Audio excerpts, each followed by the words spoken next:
بسم اللہ الرحمن الرحیم۔ ہمارے چینل میں خوش آمدید۔ میں کب سے نوکری کی تلاش میں اس اسکول کے باہر کھڑی تھی۔ گیٹ پر کوئی چوکی دار بھی نہ تھا جس سے میں پوچھ لیتی کہ اس اسکول میں ٹیچر کی ضرورت ہے یا نہیں۔ پھر خود ہی ہمت کر کے اندر آ گئی۔ عجیب ویران سا اسکول تھا، دیواروں کا پلستر بھی جگہ جگہ سے اکھڑا ہوا تھا، بچوں کے زور زور سے پڑھنے کی آوازیں آ رہی تھیں۔ پھر میں بھی پرنسپل کے آفس کا دروازہ کھولتی اس طرف چلی گئی۔ جیسے ہی میں آفس میں گئی تو سامنے بیٹھا پرنسپل نظر آیا۔ وہ ایک بوڑھا سا شخص تھا۔ 15 منٹ تک اس نے مجھے بٹھا کے رکھا اور خود فون پر باتیں کرتا رہا۔ عجیب سٹھیایا ہوا لگ رہا تھا۔ میں اس کے فارغ ہونے کا انتظار کر رہی تھی۔ پھر اس نے فون بند کیا اور مجھے دیکھنے لگا۔ جی بہن، بولیں کیا بات ہے؟ میں تھوڑا ہچکچائی۔ پھر میں اس سے کہنے لگی کہ میں نے گریجویشن کیا ہوا ہے، نوکری کی تلاش میں آپ کے اسکول میں آئی ہوں۔ اگر یہاں پر کسی پڑھانے والی ٹیچر کی ضرورت ہے تو مجھے نوکری دے دیں۔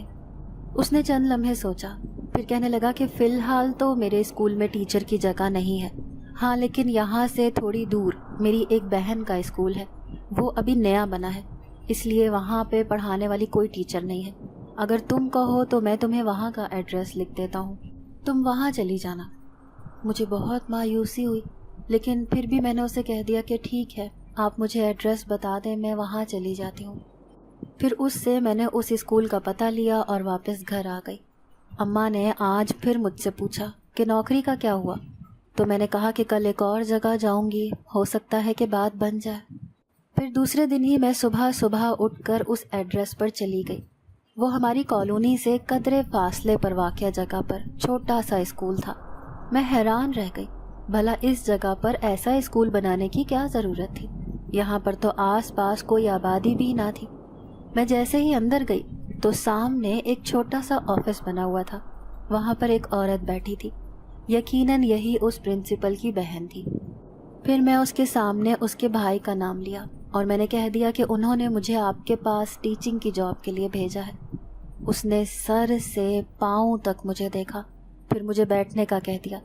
کہنے لگی، ابھی میرا اسکول نیا ہے، صرف 3-4 ہی بچے داخل ہوئے ہیں، ابھی مجھے ٹیچر کی ضرورت تھی لیکن صرف ایک۔ اچھا ہوا تم میرے پاس آ گئی، ابھی میں مزید ٹیچر رکھ بھی نہیں سکتی ہوں اسکول میں۔ میں چاہتی ہوں کہ تم ان بچوں کو اتنا اچھا پڑھاؤ کہ وہ دیگر بچوں کو بھی کہیں کہ اس اسکول میں پڑھائی کرو۔ پرنسپل کی بات سن کر میں فوراً سے کہنے لگی کہ جی جی میڈم، میں کوشش کروں گی کہ اس اسکول میں بچوں کی تعداد بڑھے۔ انہوں نے مجھے تنخواہ بتائی تو وہ بہت کم تھی، لیکن کچھ نہ ہونے سے کچھ ہونا بہتر ہے کہ مصادق میں نے کہہ دیا کہ میں کل سے اسکول آیا کروں گی۔ اب میں خوشی خوشی گھر آ گئی۔ میں نے اماں کو خوشخبری سنائی کہ مجھے نوکری مل گئی ہے۔ وہ کہنے لگی کہ چلو یہ تو اچھا ہوا، تم بس 5-10 دن کے بعد اپنی اسکول کی میڈم سے ایڈوانس کا کہہ دینا۔ بیٹا تم جانتی ہو گھر کے حالات کتنے خراب ہیں۔ میں نے اماں کی بات پر سر ہلا دیا، حالانکہ میں جانتی تھی کہ ایڈوانس ملنا بہت مشکل ہے، کیونکہ وہ اسکول بالکل نیا تھا اور بچوں کی تعداد بھی زیادہ نہ تھی۔ ہمارے گھر کے حالات تو شروع سے ہی خراب تھے۔ میرا نام عائشہ ہے، میں ایک بالکل مڈل کلاس گھرانے سے تعلق رکھتی تھی۔ ابا کسی بنگلے پر چوکی دار تھے۔ ایک رات انہیں بیٹھے بیٹھے ہارٹ اٹیک ہوا اور وہ اس دنیا کو چھوڑ کر چلے گئے۔ اماں اور ہم بہن بھائیوں پر تو جیسے قیامت ٹوٹ گئی۔ میں گھر میں سب سے بڑی تھی، مجھ سے چھوٹے 2 بھائی اور 2 بہنیں تھیں۔ میں نے میٹرک کے بعد پرائیویٹ انٹر کیا تھا، کیونکہ ہماری اتنی حیثیت نہ تھی کہ میں کسی بڑے کالج میں داخلہ لے کر پڑھائی کر سکتی۔ اسی لیے اماں کے ساتھ مل کر گھر کا کام کاج کرتی تھی، ساتھ ہی ساتھ میں سلائی وغیرہ بھی کر لیتی تھی۔ جب تک ابا زندہ تھے گھر کا گزارا بس ٹھیک ہو رہا تھا، لیکن جیسے ہی وہ فوت ہوئے تو ہمارے پیروں تلے سے تو جیسے زمین نکل گئی۔ کچا پکا سا ایک گھر تھا، بس اسی میں ہم سر چھپائے بیٹھے تھے۔ یہ شکر تھا کہ کرائے پر نہ تھے، ورنہ تو ہمارا جینا ہی مشکل ہو جاتا۔ 4 چھوٹے بہن بھائی کسی سرکاری اسکول میں پڑھ رہے تھے، ان کی اتنی عمر بھی نہ تھی۔ ابا کے مرنے کے بعد کسی رشتے دار نے بھی ہمارا حال نہ پوچھا، اسی لیے ہمیں خود ہی جینے کا سامان پیدا کرنا تھا۔ پھر ایک دن محلے میں رہنے والی میری دوست فوزیہ نے مجھ سے کہا کہ تم کسی اسکول میں پڑھانے لگ جاؤ، اس طرح تمہارے گھر کا خرچہ بھی چل جائے گا اور دھیان بھی بڑھ جائے گا۔ اور شام میں بچوں کو ٹیوشن پڑھا لیا کرنا۔ یہ بات مجھے بہت اچھی لگی۔ اس طرح سے ایک ماہانہ آمدنی کا بندوبست ہو جاتا۔ جب ہی تو نوکری ڈھونڈنے کی تلاش میں ماری ماری پھر رہی تھی۔ 1 ہفتے تک مسلسل اسکولوں میں جاتی رہی۔ کسی نے بھی یہ نہیں کہا تھا کہ ہمارے اسکول میں ٹیچر کی ضرورت ہے۔ اس پرنسپل کی مہربانی تھی جس نے مجھے وہ ایڈریس دیا جہاں پر جا کر مجھے نوکری مل گئی۔ دوسرے دن میں اسکول جانے کے لیے تیار ہوئی اور پیدل جانے کے لیے گھر سے نکل آئی۔ اسکول اچھے خاصے فاصلے پر تھا، لیکن میرے پاس اتنے پیسے نہ تھے کہ میں رکشے وغیرہ کا کرایہ افورڈ کر سکتی۔ اسکول کی ٹائمنگ صبح 8 بجے کی تھی اور میں گھر سے 7 بجے نکل آئی تھی۔ پہلی بار گھر سے نکلی تھی، اسی لیے کچھ گھبراہٹ سی ہو رہی تھی، لیکن پھر دل کو تسلی دی کہ میرے جیسی کتنی ہی لڑکیاں روزانہ اسی طرح اکیلی آتی جاتی ہیں۔ اب میں اسکول پہنچ چکی تھی۔ میں نے پرنسپل کو سلام کیا۔ اسکول میں آنے والے 4 بچے بھی اسکول میں پہنچ گئے تھے۔ پھر میں نے انہیں ایک کلاس میں بٹھایا اور انہیں پڑھانے لگی۔ 4 بچوں کو سنبھالنا کوئی خاص مشکل کام نہ تھا، اسی وجہ سے پورا دن بہت اچھا گزرا۔ لیکن دوسرے دن ایک حیرت انگیز بات ہوئی جب 2 بچے اور اسکول میں داخل ہوئے۔ پرنسپل نے مجھے بلایا، کہنے لگی دیکھو تمہارے قدم اس اسکول میں اچھے ثابت ہوئے ہیں۔ پہلے 4 بچے تھے اور ایک ہی دن بعد 6 ہو گئے۔ میں بھی ان کی بات پر مسکرا دی اور دل ہی دل میں دعائیں کرنے لگی، اللہ کرے یہ تعداد بڑھ کر 100 تک پہنچ جائے تاکہ پرنسپل میری تنخواہ میں بھی اضافہ کر دے۔ وہ 2 آنے والے بچے نہایت شرارتی معلوم ہو رہے تھے، بار بار مسکرا کر مجھے دیکھتے تھے جیسے میں کوئی عجوبہ ہوں۔ پھر میں انہیں کہنے لگی تم لوگ کہاں سے آئے ہو؟ تو انہوں نے مجھے بتایا کہ وہ دور ایک بستی میں رہتے ہیں، وہاں سے پڑھنے کے لیے آئے ہیں۔ پھر میں انہیں کہنے لگی کہ اگر تمہاری بستی کے اور بچے بھی اسکول میں پڑھنا چاہتے ہیں تو کل انہیں اپنے ساتھ لے کر آنا۔ وہ کہنے لگے کہ ٹھیک ہے، ہم اور بہت سے بچوں کو اپنے ساتھ لے کر آئیں گے۔ میں نے تو بس ایسے ہی یہ بات کہی تھی، لیکن اگلے دن جو ہوا اس سے دیکھ کر میں حیران رہ گئی۔ وہ دونوں بچے اپنے ساتھ 10 بچوں کو اور لے آئے تھے۔ پرنسپل کی تو خوشی کی کوئی انتہا نہ رہی۔ کہنے لگی مجھے تو یقین نہیں آ رہا اتنی جلدی میرے اسکول کے بچوں کی تعداد بڑھ جائے گی۔ لیکن میں نہیں جانتی تھی کہ میرے لیے ان سب کو پڑھانا بہت مشکل ہو جائے گا، کیونکہ وہ سارے بچے انتہائی شرارتی تھے۔ کلاس میں ٹک کر تو بیٹھتے ہی نہ تھے۔ میں پورا دن چلاتی رہتی تھی، لیکن وہ میری ایک نہ سنتے۔ ابھی صرف ایک ہی کلاس کے بچے تھے، اسی وجہ سے میں پرنسپل سے یہ بھی نہیں کہہ سکتی تھی کہ آپ ایک اور ٹیچر کا بندوبست کر لیں۔ ناچار مجھے ہی ان سارے بچوں کو پڑھانا پڑ رہا تھا۔ پھر اچانک سے ہی میرے ذہن میں ایک ترکیب آئی۔ میں نے آنے والے 2 بچوں میں سے ایک سے کہا کہ آپ لوگ کہیں ٹیوشن پڑھتے ہو؟ تو انہوں نے نفی میں سر ہلایا۔ پھر میں نے انہیں کہا کہ کل سے تم میرے پاس ٹیوشن پڑھنے آنا۔ میں چاہتی تھی کہ اگر یہ سارے بچے میرے ہی پاس ٹیوشن پڑھنے آ جائیں تو اس طرح سے میرے پاس پڑھنے والے ٹیوشن کے بچوں کی تعداد بھی بڑھ جائے گی۔ اور پھر دوسرے دن شام کو جب میں گھر پر صفائی کر رہی تھی تو دروازے پر دستک ہوئی۔ میں نے دروازہ کھولا تو وہی دونوں بچے کھڑے تھے، ساتھ میں ایک نقاب پوش عورت بھی تھی۔ وہ کہنے لگی کہ آپ نے میرے بچوں کو ٹیوشن کا کہا تھا، میں انہی کی بات کرنے آئی ہوں۔ میں نے انہیں خوش دلی سے اندر بلایا اور ان کی خاطر تواضع کرنے لگی تو وہ کہنے لگی کہ ہم نئے آ کر اس کالونی میں بسے ہیں، اسی وجہ سے ہمیں زیادہ کسی کے بارے میں کچھ نہیں پتا۔ کیا آپ میرے بچوں کو ٹیوشن پڑھا دیں گی؟ تو میں نے کہا ضرور، کیوں نہیں، میں نے تو خود ہی تو انہیں کہا تھا۔ پھر میں نے جتنی فیس کا کہا اس نے بخوشی وہ فیس دینے کا کہہ دیا۔ اب تو میں دل ہی دل میں بہت خوش ہو رہی تھی کہ ایک ہی مہینہ مشکل کا گزرے گا، اگلا مہینہ تو اماں کے گھر کے اخراجات میں ہاتھ سیٹ ہو جائے گا۔ اب صبح میں اسکول پڑھانے جا رہی تھی اور شام کو وہی بچے میرے پاس ٹیوشن پڑھنے آ رہے تھے، لیکن میرے لیے انہیں پڑھانا کسی جوئے شیر کے مترادف تھا، کیونکہ وہ سارے انتہائی شرارتی تھے۔ بریک ٹائم میں بھی کبھی کوئی درخت پر چڑھا ہوتا تو کبھی کوئی اوپر بنی دوسری منزل پر چلا جاتا۔ اسکول کے پرنسپل نے سختی سے دوسری منزل پر جانا منع کیا ہوا تھا۔ پھر ایک دن بریک کا وقت تھا تو میں باہر چھوٹے سے لان میں چیئر پر بیٹھی تھی۔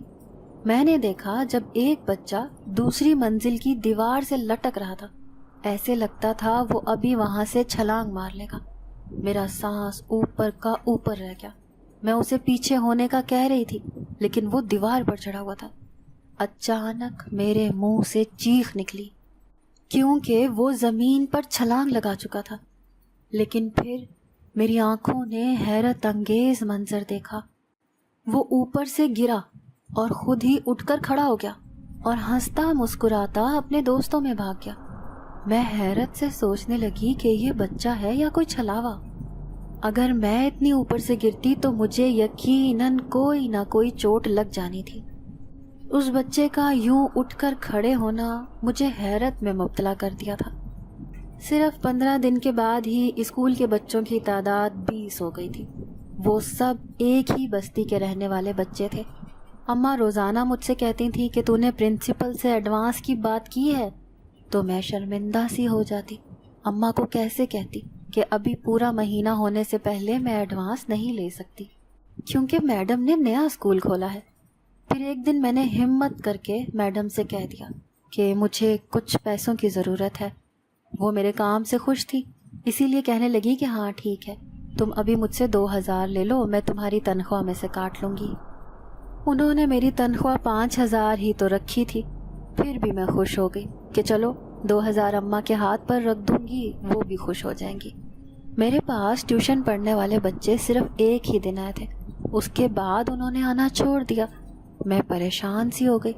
پھر ایک دن ایک عورت میرے پاس آئی، کہنے لگی کہ بیٹا میرے بچوں کو یہاں آنا بہت مشکل لگتا ہے کیونکہ گھر والے اجازت نہیں دے رہے، کیا تم انہیں پڑھانے کے لیے میرے گھر آ سکتی ہو؟ پھر میں اس سے پوچھنے لگی کہ آپ کے کتنے بچے ہیں، تو وہ کہنے لگی کہ میرے 10 بچے ہیں۔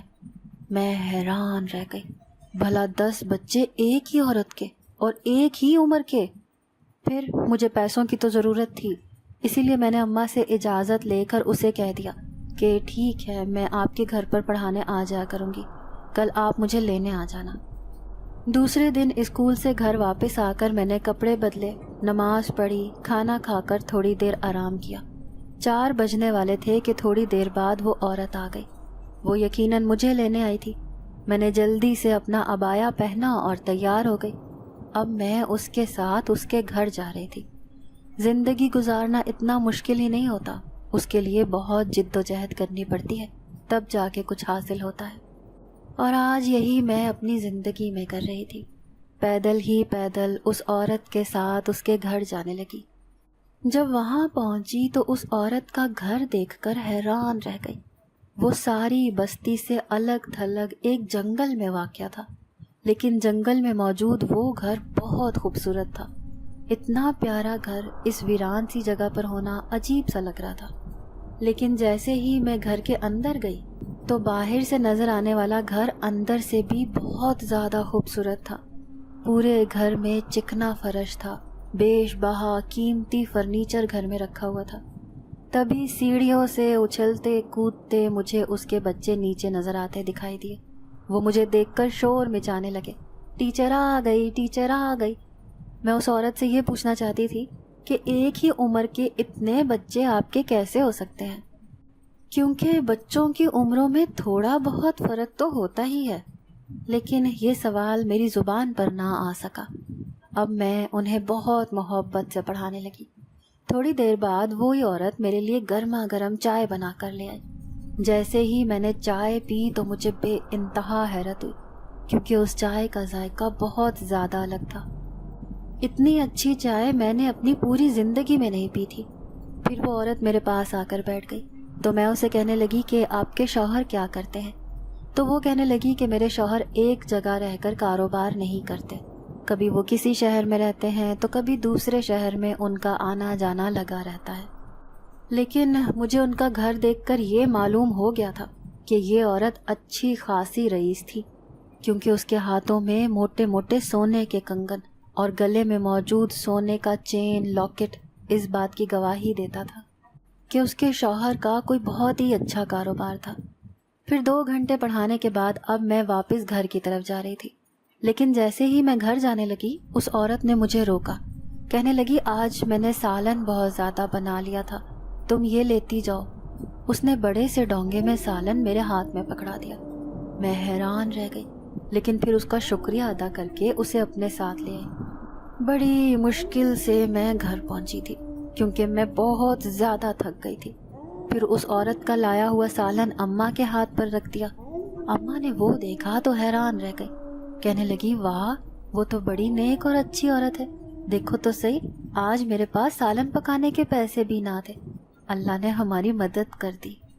میں ان کی بات پر مسکرا کر مغرب کی نماز پڑھنے لگی۔ اسکول کے سارے بچے ایک طرف اور وہ 10 بچے ایک طرف تھے۔ وہ نہایت شرارتی تھے اور ذہین بھی تھے۔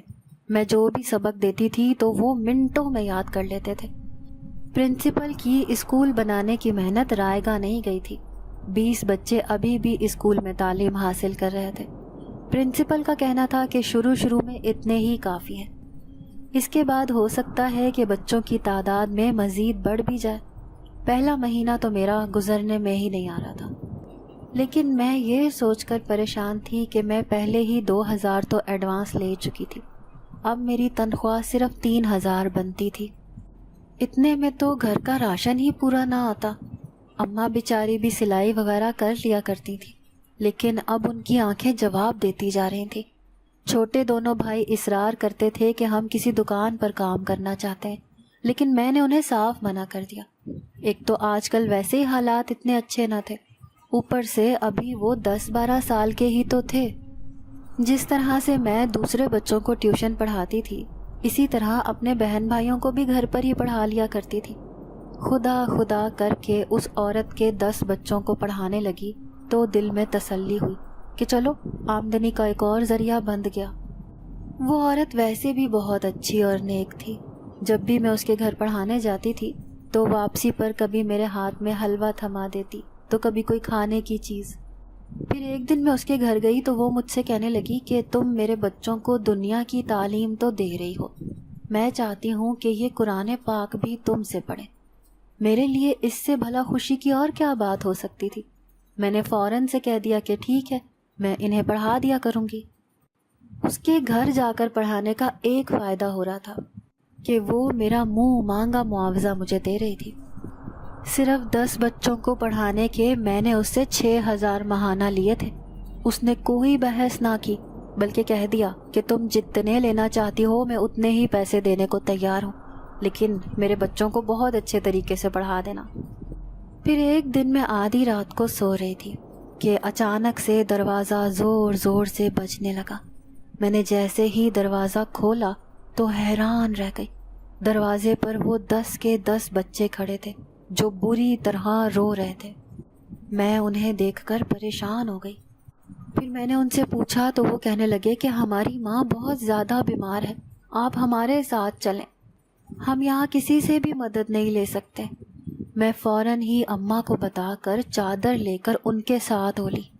جب ان کے گھر پہنچی تو حالات بہت خراب تھے کیونکہ ان کی ماں بری طرح تڑپ رہی تھی۔ وہ سارے بچے رو رو کر حال سے بے حال ہو رہے تھے۔ میں ان کی ماں سے کہنے لگی کہ آپ فکر نہ کریں، میں ابھی کسی ڈاکٹر کو بلا کر لاتی ہوں، لیکن اچانک ان کی ماں نے میرا ہاتھ پکڑ لیا، کہنے لگی کہ یہ راز میں صرف تمہیں بتا کر جا رہی ہوں کہ میرے بچوں کے آگے پیچھے کوئی نہیں ہے۔ ابھی تک میں نے ہی انہیں پال پوس کر بڑا کیا ہے، مجھے نہیں لگتا کہ آج میں بچوں گی، اسی لیے میرے بعد میرے بچوں کی ذمہ داری میں تمہیں سونپ کر جا رہی ہوں۔ ان کا بہت خیال رکھنا اور دنیا والوں کے سامنے یہ ظاہر نہ کرنا کہ میں اس دنیا سے چلی گئی ہوں۔ میرے اس گھر کے نیچے ایک تہہ خانہ ہے، وہاں پر ایک کالے رنگ کا صندوق ہے، صندوق میں میری زندگی کی جمع پونجی ہے، تم وہ اپنے پاس رکھ کر میرے بچوں کو پال لینا۔ تم بہت اچھی اور نیک لڑکی ہو، مجھے یقین ہے تم ان کا بہت خیال رکھو گی۔ یہ کہنے کے ساتھ ہی وہ اسی وقت مر گئی۔ میں حیرت سے منہ پھاڑے اسے دیکھنے لگی، مجھے یقین نہیں آ رہا تھا کہ وہ اس طرح سے یہ دنیا چھوڑ کر چلی جائے گی۔ پھر اچانک سے اس کی لاش بھی غائب ہو گئی۔ میں پورے گھر میں اسے ڈھونڈتی پھر رہی تھی، لیکن یہ سب کیا تھا مجھے کچھ سمجھ نہ آئی۔ میں سر پکڑ کر بیٹھی تھی، ادھر ان بچوں کا رو رو کر برا حال تھا۔ اب میں پریشان سی بیٹھی تھی۔ پھر میں نے ان بچوں کو تسلی دی کہ تمہاری ماں جلد واپس آ جائے گی، تمہیں پریشان ہونے کی ضرورت نہیں ہے۔ میں نے بمشکل کچن میں رکھا ہوا کھانا انہیں زبردستی کھلایا، جسے کھا کر وہ تھوڑی دیر کے بعد سو گئے۔ اب میں پاگلوں کی طرح اس عورت کی لاش کو پورے گھر میں ڈھونڈتی پھر رہی تھی۔ اس نے جس تہہ خانے کا ذکر کیا تھا مجھے تو وہ کہیں بھی دکھائی نہیں دیا۔ پوری رات میں ان کے گھر بیٹھی رہی۔ صبح اذانیں ہوئی تو میں نے دیکھا کہ بچے گہری نیند سوئے ہوئے تھے۔ پھر میں نے باہر سے دروازہ بند کیا اور اپنے گھر لوٹ آئی۔ گھر پر اماں سر پکڑے بیٹھی تھی۔ میں آدھی رات کو گھر سے غائب ہو گئی تھی، ان کا پریشان ہونا بنتا تھا۔ پھر میں نے انہیں پوری بات بتائی۔ اماں نے میری بات پر یقین نہ کیا، کہنے لگی ایسے کیسے ہو سکتا ہے کہ اس عورت کی لاش رکھی ہوئی غائب ہو گئی ہو؟ تم ان سارے بچوں کو کسی عیدی سینٹر میں چھوڑ آنا، بھلا ہم کیسے پالیں گے اس کے بچوں کو؟ لیکن میں ایسا نہیں کر سکتی تھی، کیونکہ اس عورت نے مرتے وقت مجھے وصیت کی تھی کہ میں اس کے بچوں کا خیال رکھوں گی، اسی لیے میں انہیں ذرا بھی تکلیف میں نہیں دیکھ سکتی تھی۔ میرے لیے روز روز وہاں جانا ممکن نہ تھا، اسی لیے میں نے اماں سے کہا کہ کیوں نہ ہم اسی گھر میں جا کر رہ لیتے ہیں، اس طرح سے ان بچوں کی دیکھ بھال بھی ہو جائے گی اور مجھے بھی روز اتنی دور آنا جانا نہیں پڑے گا۔ ویسے بھی وہ گھر میرے اسکول سے بہت قریب پڑتا تھا۔ اماں کہنے لگیں ٹھیک ہے، جیسے تیری مرضی، ویسے بھی یہ گھر بہت بوسیدہ ہو گیا ہے، اگر 4 پیسے جمع ہو گئے تو میں اس گھر کی تھوڑی مرمت کروا لوں گی۔ پھر اگلی ہی رات ہم بغیر کسی پڑوس وغیرہ کو بتائے اس گھر میں چپکے سے شفٹ ہو گئے، کیونکہ اس عورت نے مجھے کہا تھا کہ میں اپنے بچوں کو دنیا کی نظروں میں نہیں لانا چاہتی۔ اسی لیے میں نے اماں کو بھی یہ سمجھا دیا تھا۔ چھوٹے بہن بھائی آنکھیں گھما گھما کر اس گھر کو دیکھ رہے تھے، جو اندر سے کسی محل سے کم نہ تھا۔ بظاہر یہ ایک بالکل سنسان جگہ پر بنا ہوا تھا، لیکن رہنے کے لیے بہت بہترین تھا۔ پھر میں نے اپنے چھوٹے بہن بھائیوں کو کہا کہ یہ سارے بچے بھی تمہارے جیسی عمر کے ہیں، اسی لیے ان کا بہت خیال رکھنا ہے۔ وہ بچے اپنی ماں کو کھونے کے بعد بہت اداس تھے، لیکن میں نے انہیں بہت جلد بہلا کر کھیلنے میں مگن کر دیا۔ اب چھوٹے بہن بھائیوں کو بھی میں نے اسی اسکول میں داخل کروا دیا جس میں پڑھایا کرتی تھی۔ یوں یہ سارے بچے میرے ساتھ ہی جاتے تھے اور میرے ساتھ ہی اسکول سے واپس آتے تھے۔ پھر ایک دن اسکول کی پرنسپل کہنے لگی کہ میں کچھ دنوں کے لیے اس ملک سے باہر جا رہی ہوں، میرے پیچھے تم پورے اسکول کی ذمہ داری سنبھال لو گی۔ میں ان کی بات سن کر خوش ہو گئی کہ انہوں نے مجھے اس قابل سمجھا کہ میں ان کے اسکول کو سنبھال سکوں۔ پھر وہ دوسرے ہی دن چلی گئی۔ اب تو پورے اسکول کی دیکھ بھال میرے ذمہ آ گئی تھی۔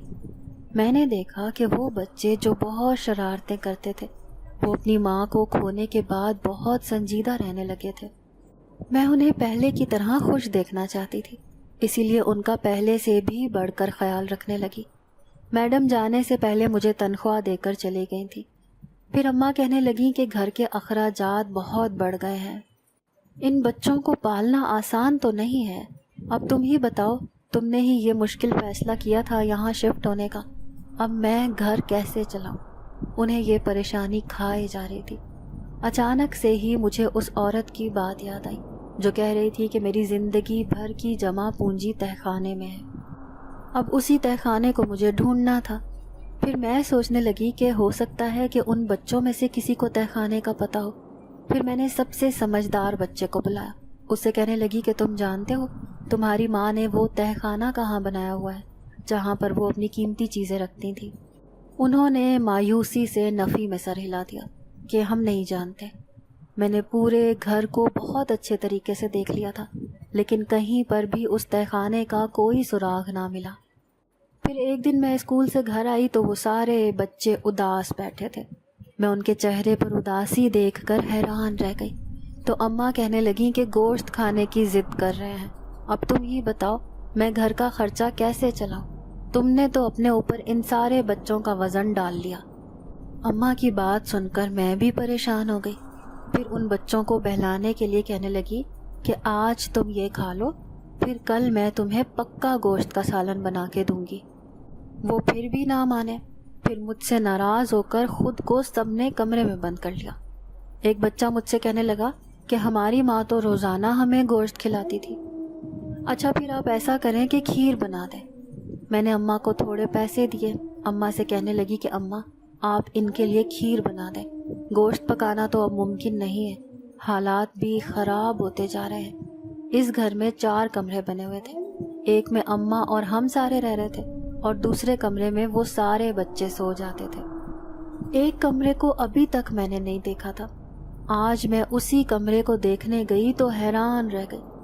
اس کمرے میں رکھے صندوق میں قیمتی خوبصورت لباس رکھے ہوئے تھے، ایسا لگتا تھا جیسے انہیں چاندی اور سونے کے تاروں سے تیار کیا گیا ہو۔ یہ یقیناً ان کی ماں کے تھے۔ اور بھی بہت سی اشیاء اس صندوق میں رکھی ہوئی تھی۔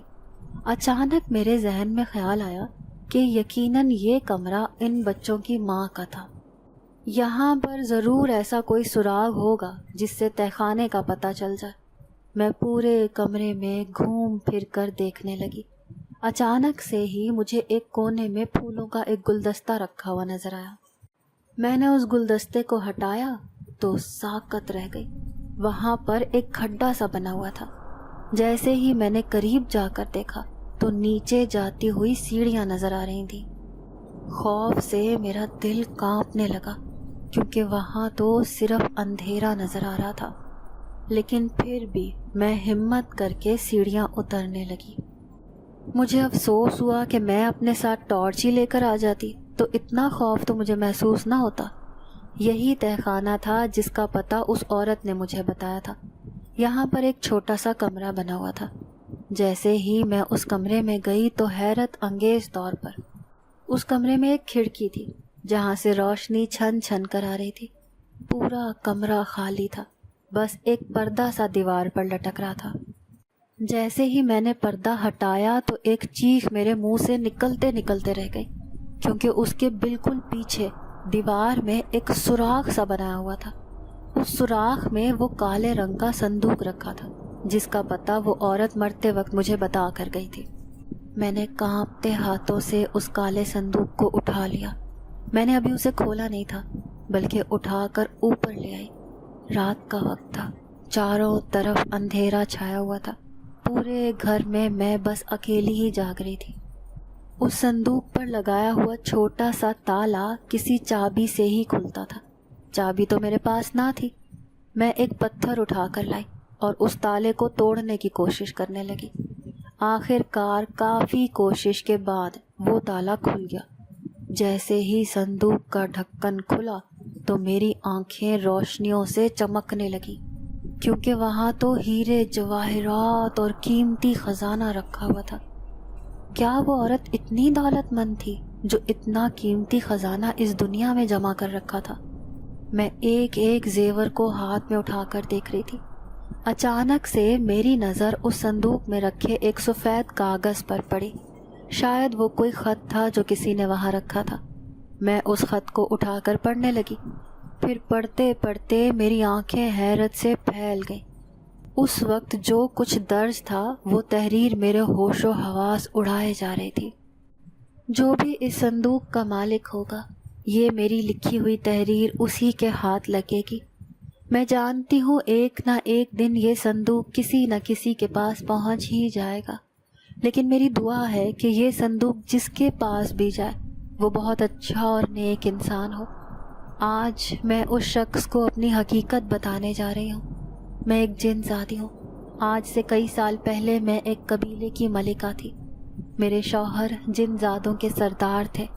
پورے قبیلے میں میری بہت عزت اور احترام تھا۔ کسی کی مجال نہ تھی کہ کوئی میری کہی ہوئی بات سے انکار کرتے۔ میں اپنی زندگی میں بڑی خوش تھی، لیکن میں نہیں جانتی تھی کہ ہمارے قبیلے میں رہنے والی ایک جن زادی مجھ سے اس قدر حسد کرنے لگی ہے۔ وہ میری خوش نصیبی پر رشک کے ساتھ ساتھ بے حد حسد بھی کرتی تھی، کیونکہ پہلے میں ایک غریب جن زادے کی بیٹی تھی لیکن سردار نے مجھے پسند کر کے مجھے اپنی ملکہ بنا لیا تھا۔ یہ بات اس سے برداشت نہ ہوئی، پھر اس نے میرے اوپر شیطانی عملیات کرنے شروع کر دیے۔ میں اپنی زندگی کی خوشیوں میں مگن تھی، اسی وجہ سے میں اپنی طاقت بڑھانے والے عملیات نہ کر سکی اور دن بدن کمزور ہوتی گئی۔ میں اب بیمار پڑنے لگی تھی۔ ایک دن مجھے خوشخبری ملی کہ میں ماں بننے والی ہوں اور میری کوکھ میں پورے 10 بچے جنم لیں گے۔ یہ خبر سن کر سردار کی تو خوشی کی کوئی انتہا ہی نہ تھی، لیکن میں اچھی طرح جانتی تھی کہ میں اب بیمار رہنے لگی ہوں۔ 10 بچوں کو پالنا میرے بس سے باہر تھا۔ پھر جیسے ہی میرے بچوں نے اس دنیا میں جنم لیا، اچانک میرا شوہر جو قبیلے کا سردار تھا، اسے کسی نے تنہا پا کر قتل کر ڈالا۔ میں سوچ بھی نہیں سکتی تھی کہ زندگی میرے ساتھ یہ کھیل کھیلے گی۔ ایک طرف میرا بیمار وجود، دوسری طرف میرے 10 بچے جنہیں سنبھالنے کے لیے کوئی بھی نہ تھا۔ اوپر سے قبیلے کے جن زادے اور جن زادیاں یہ چاہ رہے تھے کہ اب قبیلے کی بھاگ دوڑ ہمارے ہاتھ میں آ جائے۔ یہ سب جن زادوں نے ایک سازش رچی۔ انہوں نے مجھے بھی مارنے کا سوچا، لیکن اتفاق سے میری ایک وفادار نوکرانی نے مجھے یہ سب پہلے سے بتا دیا۔ اس سازش کا پتہ چلنے کے بعد اب میرا وہاں رہنا بہت دشوار ہو گیا تھا، اسی لیے میں نے اپنے سارے بچوں کو اپنے ساتھ لیا اور محل میں جتنی بھی دولت تھی وہ سب ایک صندوق میں ڈالی اور وہاں سے غائب ہو گئی۔ اگر میں وہاں چند دن اور رہتی تو شاید میں بھی مر جاتی اور نہ ہی میرے بچے بچتے۔ یوں سب سے بہت دور میں اکیلی انسانوں کی دنیا میں آ گئی۔ یہاں میں نے ایک عورت کا روپ اختیار کیا اور اپنے بچوں کو بھی انسانوں کی طرح پالنا شروع کر دیا۔ میرے بچوں میں ابھی کوئی ایسی طاقتیں نہیں ہیں کہ وہ خود کو سمجھ سکیں کہ وہ انسان نہیں بلکہ جن ذات ہیں، اسی لیے وہ جب سے بڑے ہوئے ہیں وہ خود کو انسان ہی سمجھتے ہیں، انہیں اپنی طاقتوں کا اندازہ نہیں ہے۔ میں بیمار رہنے لگی تھی، اسی لیے مجھے پہلے سے ہی پتہ چل رہا تھا کہ میں اب جی نہیں پاؤں گی، کیونکہ جو طاقتیں میرے اندر تھی وہ ساری ختم ہو چکی تھیں۔ جانے سے پہلے میں اپنے سارے بچوں کو ایسے انسان کے حوالے کرنا چاہتی تھی جو میرے بچوں کی دیکھ بھال کر کے یہ سارا خزانہ اپنے پاس رکھے۔ یہ ایک امانت ہے، لیکن اس کا استعمال صرف وہی شخص کرے گا جو میرے 10 بچوں کو پالے گا۔ اگر میں اس دنیا میں نہیں رہی تو جس نے بھی میرے بچوں کا خیال رکھا اس کی زندگی بدل جائے گی، کیونکہ اس کالے صندوق میں موجود سارا خزانہ اس کا ہوگا۔ اس خط نے تو میرے ہوش اڑا دیے۔ مجھے معلوم ہی نہ تھا کہ یہ سارے بچے کسی جن زادی کے تھے۔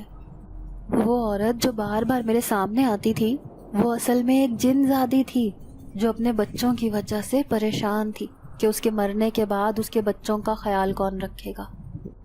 در حقیقت میں نے ہی یہ ذمہ داری اٹھائی تھی۔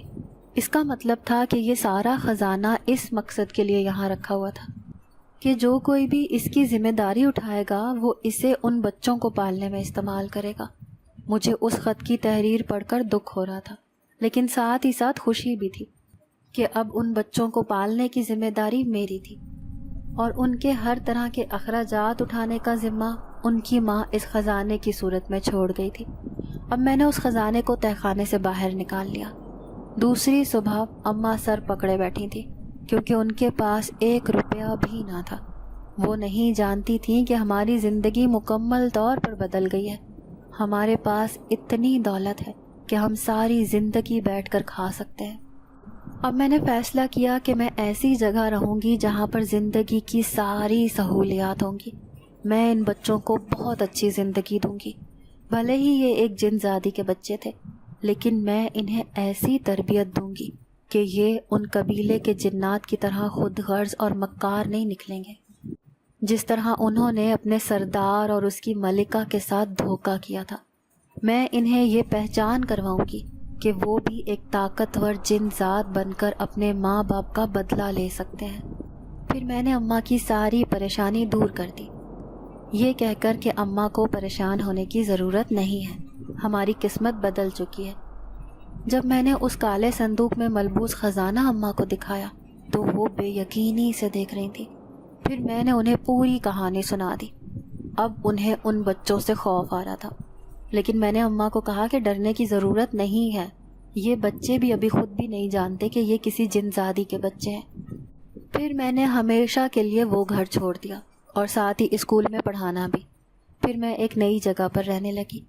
یہاں پر میں نے ایک بہت بڑا سا گھر خریدا، کیونکہ 10 بچوں کے ساتھ ایک چھوٹے گھر میں رہنا آسان نہ تھا۔ یہ ایک پرانی حویلی تھی جو کئی سالوں سے خالی تھی، اس میں تعداد میں کئی کمرے بنے ہوئے تھے۔ میں نے اسے خرید کر اسی میں رہائش اختیار کر لی۔ یہاں پر بڑے بڑے درخت بھی تھے۔ اب میرے چھوٹے بہن بھائی شہر کے بہترین اسکول میں تعلیم حاصل کر رہے تھے، جبکہ میں نے خود ہی ان سارے بچوں کو تعلیم دینے کا فیصلہ کیا تھا۔ میں انہیں دنیا کی ساری چیزوں سے روشناس کرانا چاہتی تھی۔ میں چاہتی تھی کہ یہ ایسے جنزاد بنے جس سے انہیں خود ہی یہ معلوم ہو جائے کہ یہ انسانوں کی دنیا میں رہ کر جنزاد بچے ہیں۔ ایک بات حیران کن تھی کہ یہ بہت تیزی سے بڑھ رہے تھے۔ دیکھنے میں یہ میرے چھوٹے بہن بھائی سے بھی بڑے لگنے لگے تھے۔ ان کی شرارتوں سے پورا علاقہ تنگ تھا۔ میں انہیں بالکل بھی باہر نہیں نکلنے دیتی تھی۔ میں نہیں چاہتی تھی کہ کوئی انہیں باہر گھومتے پھرتے دیکھے اور طرح طرح کے سوالات کرے۔ کبھی وہ درختوں پر چڑھ جاتے، کبھی دیواروں پر۔ ان کے کھانے پینے کا انتظام کرنے کے لیے میں نے ایک عورت کو رکھ لیا تھا، کیونکہ اتنا ڈھیر کھانا پکانا میری یا اماں کے بس کی بات نہیں تھی۔ پھر ان کی جنزادی ماں ان کے لیے ڈھیروں دولت چھوڑ کر گئی تھی، جس میں یہ بڑے آرام سے پل رہے تھے۔ یہ وقت سے پہلے جوان ہوتے جا رہے تھے، لیکن مجھے نہیں پتا تھا کہ جو عورت میرے ہاں کام کرتی ہے وہ ان کے بارے میں پورے علاقے میں طرح طرح کی باتیں پھیلا رہی ہے۔ جبھی تو ایک دن بہت سارے لوگ مل کر حویلی کے دروازے پر کھڑے تھے۔ وہ مجھ سے پوچھنا چاہتے تھے کہ اس حویلی میں رہنے والے بچے کون ہیں۔ یقیناً ان لوگوں نے جن ذات بچوں کو عجیب و غریب حرکتیں کرتے ہوئے دیکھ لیا تھا۔ میں تو ان کی حقیقت سے آگاہ تھی، لیکن لوگ تو نہیں جانتے تھے۔ اب میں گھبرا گئی۔ میری سمجھ میں نہ آئے کہ میں ان کے بارے میں ان لوگوں سے کیا کہوں۔ پھر میں نے ان لوگوں سے کہہ دیا کہ وہ بچے پہلے یہاں رہتے تھے، لیکن اب یہاں سے چلے گئے ہیں۔ در حقیقت میں نے ان سے جھوٹ کہا تھا۔ میں نے ان سارے بچوں کو ایک کمرے میں چھپا دیا تھا۔ اب میں یہ غلطی نہیں کرنا چاہتی تھی کہ ان کو اس حویلی سے باہر جانے دیتی اور لوگ ان کی حرکتیں دیکھ کر کسی شک میں مبتلا ہوتے۔ میں نے اس کام کرنے والی عورت کو بھی حویلی سے نکال دیا۔ پھر میں خود ہی ان کے لیے ہر چیز بنانے لگی۔ ایک دن میں نے سنا جب اماں کہہ رہی تھی کہ دور پہاڑی پر ایک عامل رہتا ہے۔ مجھے نہیں لگتا کہ یہ بچے بڑے ہو کر زیادہ دن تک حویلی میں ٹک پائیں گے۔ تم اس عامل کے پاس جاؤ اور اس کا حل تلاش کرو۔ انہیں بھی ایسی جگہ چاہیے جہاں یہ آزادی سے گھوم پھر سکے۔ انہیں کب تک کمرے میں بند کر کے رکھو گی؟ یہ تو میں بھی جانتی تھی کہ وہ اس زندگی سے تنگ آ جائیں گے۔ اسی لیے میں اماں کے کہنے پر پہاڑی پر رہنے والے عامل کے پاس چلی گئی۔ وہ نہ جانے کون سی عبادت کر رہے تھے۔ میں کافی دیر ان کا انتظار کرتی رہی۔ بالآخر انہوں نے اپنی عبادت ختم کی اور میری طرف متوجہ ہوئے۔ پھر میں نے انہیں بڑی مشکل سے ساری بات بتا دی کہ کس طرح سے مجھے ایک عورت کئی سالوں پہلے اپنے بچوں کی ذمہ داری سونپ گئی تھی، لیکن وہ انسان کے بچے نہیں تھے بلکہ وہ جنات کے بچے ہیں۔ وہ عامل بہت حیران ہوا، کہنے لگا کہ ہاں، تاریخ میں ایسے کئی واقعات ہو چکے ہیں جب انسانوں نے جنات کے بچوں کو پالا ہے۔ تم نے ایک نیک کام کیا ہے۔ گو کہ جن زادوں کو زیادہ دولت یا شہرت کی خواہش نہیں ہوتی، لیکن اگر وہ انسانوں کے درمیان رہتے ہیں تو وہ انہی کی طرح کی عادتیں اپنا لیتے ہیں۔ لیکن تم نے انہیں جوان کر کے اچھا کیا ہے۔ اب تم انہیں میرے پاس لے کر آنا۔ میں ان سے پوچھنا چاہتا ہوں کہ وہ اپنے قبیلے میں جا کر رہنا چاہتے ہیں یا پھر تمہارے ساتھ۔ آخری فیصلہ ان کا ہی ہوگا۔ تو نہ تم ان کے ساتھ زبردستی کر سکتی ہو اور نہ ہی میں۔ اگر تم کہو تو میں انہیں ایک جن زاد عامل سے ملوا دوں گا۔ مجھے نہیں لگتا کہ تمہارے ساتھ رہ کر انہوں نے اپنی جن زادوں والی طاقتیں حاصل کی ہوں گی۔ اگر وہ کسی اپنے جیسے جن زادے کے ساتھ رہیں گے تو بہت کچھ سیکھ لیں گے اور دنیا کی ہر چیز کا مقابلہ بھی کر سکیں گے۔ اس عامل بابا نے تو میری پریشانی دور کر دی تھی۔ پھر میں اس کے کہنے پر دوسرے ہی دن ان سارے بچوں کو لے کر اس اونچی پہاڑی پر چلی گئی۔ عامل بابا نے ان سارے جن زاد بچوں کو دیکھا، پھر کہنے لگے کہ اب ان کی عمر ہو گئی ہے کہ یہ اپنی جناتی طاقتیں حاصل کر کے اپنے ماں باپ کا بدلہ لیں، کیونکہ جب تک ظلم کرنے والوں کو سبق نہیں سکھایا جاتا انہیں اپنے کیے ہوئے ظلم کا احساس نہیں ہوتا۔ پھر یہ تعداد میں کہیں زیادہ ہے، اچھا ہے انہیں اپنے قبیلے میں ہی واپس چلے جانا چاہیے۔ پھر عامل بابا ان جن ذات بچوں سے کہنے لگے کہ کیا تم اپنے جناتی قبیلے میں جانا چاہتے ہو؟ تو انہوں نے سر ہلایا۔ پھر عامل بابا نے کہا کہ ٹھیک ہے، پہلے میں تمہیں اس عامل سے ملواؤں گا جو خود ایک جن ذات ہے اور بہت زیادہ طاقتور بھی ہے۔ اگر تم 1 سال تک اس کے ساتھ رہو گے تو بہت طاقتور ہو جاؤ گے، پھر اس کے بعد ہی اپنے قبیلے میں واپس جانا۔ وہ سارے جن ذات بچے بہت خوش لگ رہے تھے اور ان کی خوشی میں ہی میری خوشی تھی۔ پھر میں عامل بابا سے کہنے لگی کہ ان کی ماں کی دی ہوئی دولت میں سے بہت ساری ابھی بھی میرے پاس موجود ہے، میں چاہتی ہوں کہ وہ یہ سب اپنے ساتھ لے جائے۔ تو عامل بابا کہنے لگے کہ جنات کو دولت جمع کرنے میں وقت نہیں لگتا، وہ زمین کے نیچے سے ہر چیز استعمال کر سکتے ہیں۔ تم نے ان کو پال کر ان کا حق ادا کر دیا ہے، اب وہ سب کچھ تمہارا ہے۔